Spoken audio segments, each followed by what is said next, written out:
El barroco.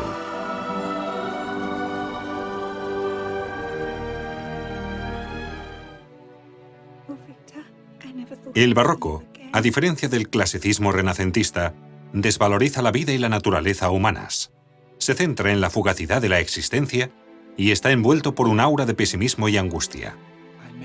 A su vez, las formas estéticas barrocas son dinámicas y exuberantes, artificiosas y distorsionadas, algo muy alejado del equilibrio, sencillez y serenidad renacentistas.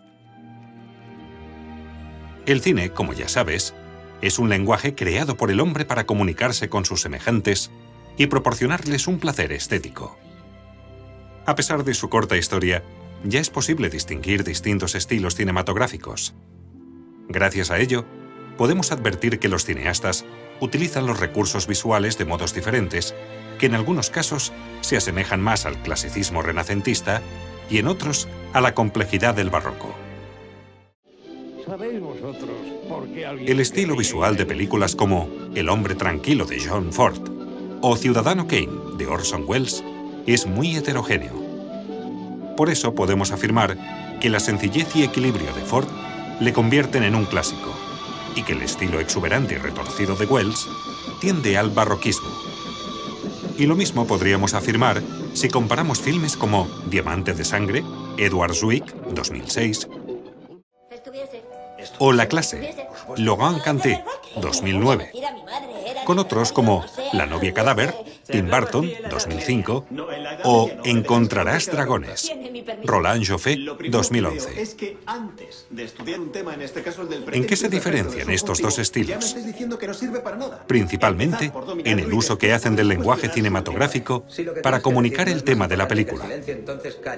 Para comprender esto, debes recordar que el elemento básico del lenguaje cinematográfico es el plano. Y el plano está compuesto de elementos, personajes, decorados, objetos, música, etc., que lo asimilan a un cuadro en movimiento. En el cine clásico, por ejemplo, la composición de los planos es equilibrada y centrada. Esto quiere decir que la cámara se suele situar a la altura de los personajes. En el estilo más barroco, en cambio, abundan los picados y contrapicados, es decir, la cámara se sitúa por encima o por debajo de los personajes. Con ello se pretende dar al plano un fuerte valor metafórico. Un picado muestra a un personaje hundido y humillado, y el contrapicado, lo contrario.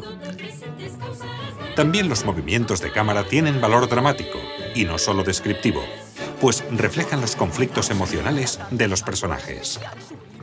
La iluminación en este tipo de películas, a diferencia de las más clásicas, suele ser expresionista, con fuertes contrastes de luces y sombras para reflejar, por ejemplo, la feroz lucha entre el bien y el mal.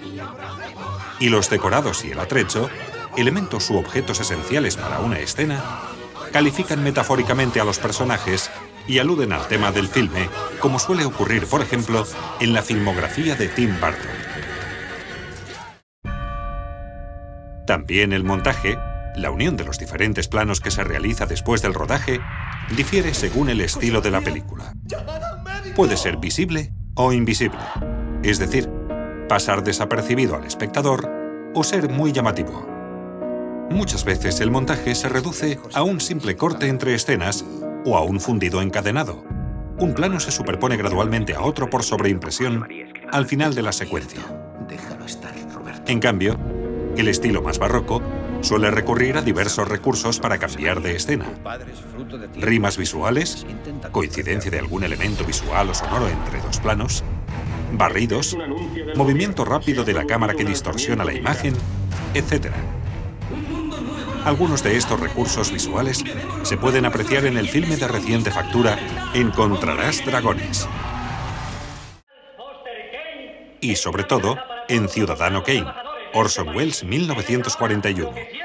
Una de las obras maestras del séptimo arte que cuenta la vida del magnate de la prensa, Charles Foster Kane, inspirado en un personaje real, William Randolph Hearst, que intentó destruir la película y boicoteó su estreno. En esta película, considerada la mejor del cine americano, se pueden apreciar continuas rimas visuales. Por ejemplo, durante la entrevista al anciano Leland, el crítico teatral amigo de Kane, y Barridos, durante la discusión entre Kane y su esposa en el desayuno. La iluminación también juega con el contraste de luces y sombras típico del barroco.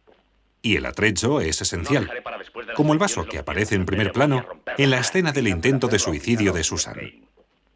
En Ciudadano Kane se reflejan el pesimismo sobre la naturaleza humana propio del barroco, pero también el inconformismo y la rebeldía, sobre todo durante la juventud del protagonista. Si nos fijamos ahora en cómo se nos cuenta la historia en una película, podemos apreciar que el cine clásico se basa en el principio de economía narrativa y, por lo tanto, en una lógica rigurosa de causa-efecto. Hay un planteamiento de la historia. Se crea un nudo o conflicto hasta llegar al desenlace que restituye el equilibrio original. El cine de estilo más barroco no restituye ese equilibrio, o al menos no totalmente. Por eso, no suele desembocar en un final feliz. Un ejemplo emblemático de esta tendencia barroca sería Memento, dirigida por Christopher Nolan en el 2000. Este filme invierte la secuencialidad temporal clásica. Empieza por el final y acaba por el principio. Rompe, por lo tanto, las reglas tradicionales del relato cinematográfico. El director quiere provocar en el público la misma actitud que el protagonista, que tiene que esforzarse mentalmente para reconocer las distintas situaciones y personajes con los que se encuentra. Todo ello se debe a una enfermedad que le ha privado de la capacidad de generar nuevos recuerdos. Además, toda película es narrada por alguien.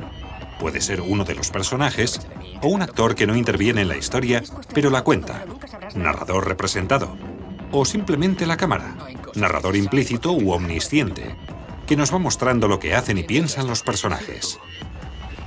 Teniendo esto en cuenta, observamos que en el cine de tendencia barroca, el narrador principal o implícito está más presente, del mismo modo que algunos artistas se incluyen en sus obras, como ocurre en Las Meninas de Velázquez y como hacía Alfred Hitchcock en sus películas.